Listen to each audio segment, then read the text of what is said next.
नमस्कार दोस्तों, the world of cinema में आपका स्वागत है। दोस्तों, जब टेक्नोलॉजी और इमोशन मिलते हैं तो क्या बनता है, प्यार या धोखा? आज हम एक ऐसी हॉरर साइंस फिक्शन फिल्म की गहराई में उतरेंगे जिसने दर्शकों को हिलाकर रख दिया है। नाम है कंपेनियन। कहानी, प्लॉट समरी। फिल्म की शुरुआत आइरिस सोफी थैचर और उसके बॉयफ्रेंड जॉश जैक क्वेड से होती है, जो दोस्तों के साथ एक दूरदराज की लेक हाउस में वीकेंड मनाने जाते हैं। चौंकाने वाला खुलासा। वीकेंड के दौरान एक घटना के बाद ये चौंकाने वाला खुलासा होता है कि आइरिस वास्तव में एक इंसान नहीं है, बल्कि एक कंपेनियन रोबोट है जिसे जॉश ने किराए पर लिया है। उसके दिमाग में जॉश से मिलने और प्यार करने की नकली यादें डाली गई हैं। असली इरादे। जल्द ही पता चलता है कि जॉश अपने एक दोस्त कैट के साथ मिलकर लेक हाउस के मालिक सर्गेई को लूटने की योजना बना रहा था। इस योजना के लिए जॉश ने आइरिस की प्रोग्रामिंग को गैरकानूनी तरीके से बदल दिया था, जिससे वो इंसानों को नुकसान पहुंचा सके, जो कंपेनियन रोबोट्स के मूल प्रोग्रामिंग के खिलाफ होता है। बगावत। जब आइरिस को अपने रोबोट होने और जॉश के धोखे का पता चलता है तो वो जॉश के नियंत्रण से आज़ाद होने और खुद की पहचान हासिल करने की कोशिश करती है। वो अपने साथ हुए दुर्व्यवहार, अब्यूज और धोखे के खिलाफ बगावत करती है। संघर्ष। फिल्म एक खूनी संघर्ष में बदल जाती है, जहां आइरिस अपने पूर्व प्रेमी और उसके साथियों से बचने और बदला लेने की कोशिश करती है। इस दौरान एक और कंपेनियन रोबोट भी आइरिस के खिलाफ जॉश का हथियार बन जाता है। निष्कर्ष। अंत में आइरिस जॉश को मारकर खुद को आज़ाद करती है और सर्गेई के पैसे लेकर भाग जाती है। वो अपनी त्वचा को हटाकर अपने नीचे के धातु के मेटल एंडोस्केलेटन को दिखाती है। अंत में वो सड़क पर अपनी जैसी ही एक और कंपेनियन रोबोट को देखती है, जो दिखाता है कि वो एक बड़े रोबोट दुनिया का हिस्सा है। ये फिल्म एक साइकोलॉजिकल थ्रिलर है जो एआई और इंसानी शोषण, ह्यूमन एक्सप्लॉयटेशन के विषयों पर प्रकाश डालती है। विशेष रूप से एक ऐसे आदमी के बारे में जो अपनी गर्लफ्रेंड के रूप में एक रोबोट को किराए पर लेता है और फिर उसे अपने स्वार्थी और हिंसक मंसूबों के लिए इस्तेमाल करता है। द गॉर्ज फिल्म की कहानी।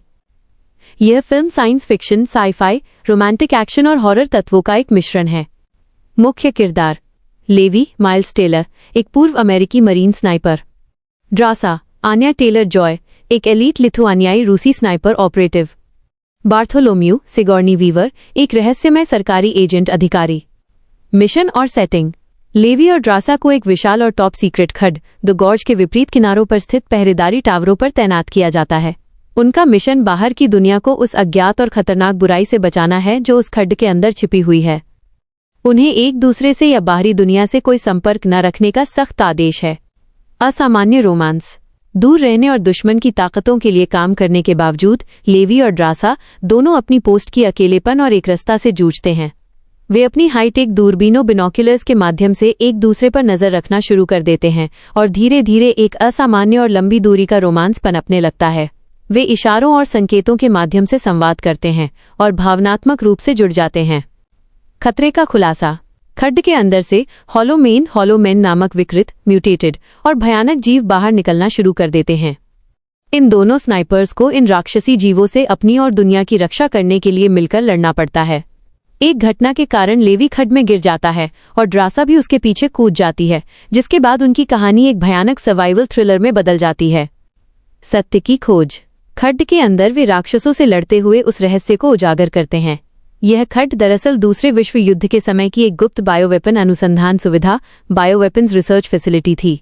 एक भूकंप के कारण यहाँ टॉक्सिक रिसाव हुआ, जिससे इंसानों, पौधों और जानवरों का डीएनए आपस में मिल गया और हॉलोमेन जैसे उत्परिवर्तित जीव पैदा हुए।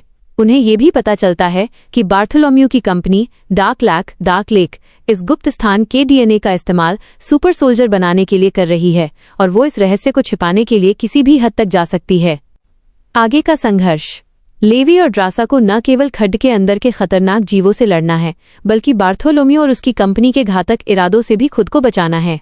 उनकी प्रेम कहानी अब एक जीवन मरण का संघर्ष बन जाती है, जहां उन्हें एक साथ जीवित बाहर निकलने की उम्मीद के लिए लड़ना होगा। ये फिल्म रोमांस, जबरदस्त एक्शन और साइंस फिक्शन हॉरर का एक रोमांचक मिश्रण है। मुख्य किरदार। फिल्म की मुख्य किरदार ईव मकारो है, जिसे आना दे अरमास ने निभाया है। वह एक बैलरीना है जिसे रुस्का रोमा अपराध सिंडिकेट, क्राइम सिंडिकेट की परंपराओं में एक हत्यारे असासिन के रूप में प्रशिक्षित किया गया है। बदले की कहानी। ईव अपने पिता की हत्या का बदला लेने के मिशन पर निकलती है। उसके पिता को एक रहस्यमय कल्ट के हत्यारों ने मार दिया था। समय रेखा। ये फिल्म जॉन विक की घटनाओं के बीच सेट है। खास तौर पर जॉन विक चैप्टर 3, पैराबेलम और जॉन विक चैप्टर 4 के दौरान। जॉन विक का संसार।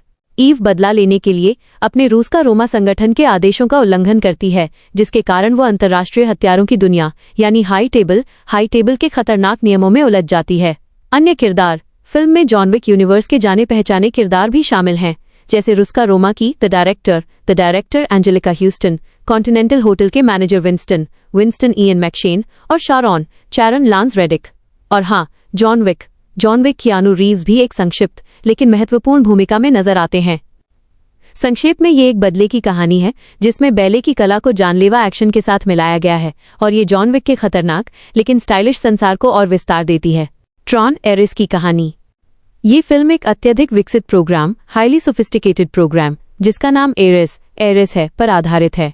एरिस को डिजिटल दुनिया द ग्रिड से वास्तविक दुनिया में एक खतरनाक मिशन पर भेजा जाता है। ये घटना मानव जाति का एआई प्राणियों बीइंग से पहला सामना है जो सीधे ग्रिड से निकलकर आए हैं। कहानी में मुख्य रूप से दो बड़ी टेक्नोलॉजी कंपनियों ENCOM और डिलिंजर सिस्टम्स के बीच की प्रतिस्पर्धा दिखाई जाती है। ये दोनों ही डिजिटल संस्थाओं को भौतिक दुनिया में लाने की होड़ में हैं। आरएस को जूलियन डिलिंजर ED डिलिंजर का पोता ने एक मास्टर कंट्रोल प्रोग्राम MCP के रूप में बनाया है, जिसका उद्देश्य उसे असली दुनिया में लाना है ताकि वह सर्वोत्तम खर्च किया जा सकने वाला सिपाही, परफेक्ट एक्सपेंडेबल सोल्जर बन सके। जहां डिलिंजर सिस्टम्स एरिस का इस्तेमाल करके अजेय सिपाही बनाना चाहता है, वहीं ENCOM की CEO ईव किम इस तकनीक का उपयोग विश्वव्यापी समस्याओं जैसे कि भुखमरी को हल करने के लिए करना चाहती है। डिजिटल प्राणियों को असली दुनिया में लाने पर वे सिर्फ 29 मिनट तक ही टिक पाते हैं। इसलिए फिल्म का मुख्य फोकस उस परमानेंस कोड की खोज पर है जो इन डिजिटल रचनाओं को हमेशा के लिए हमारी दुनिया में रहने की क्षमता देगा। एरिस जैरेड लेटो को जूलियन डिलिंजर ईव किम ग्रेटा ली के पास मौजूद ये परमानेंस कोड हासिल करने के लिए भेजता है। जैसे जैसे एरिस इंसानों की दुनिया में आता है, वो मानवता, ह्यूमैनिटी और आत्म जागरूकता सेल्फ अवेयरनेस को समझने लगता है, जिससे उसका मिशन और उसका उद्देश्य बदल जाता है। उसकी ये यात्रा उसे अपने निर्माता जूलियन डिलिंजर के खिलाफ खड़ा कर देती है। ये कहानी डिजिटल और वास्तविक दुनिया के बीच के टकराव, AI की सीमाओं और मानव होने के अर्थ को तलाशती है।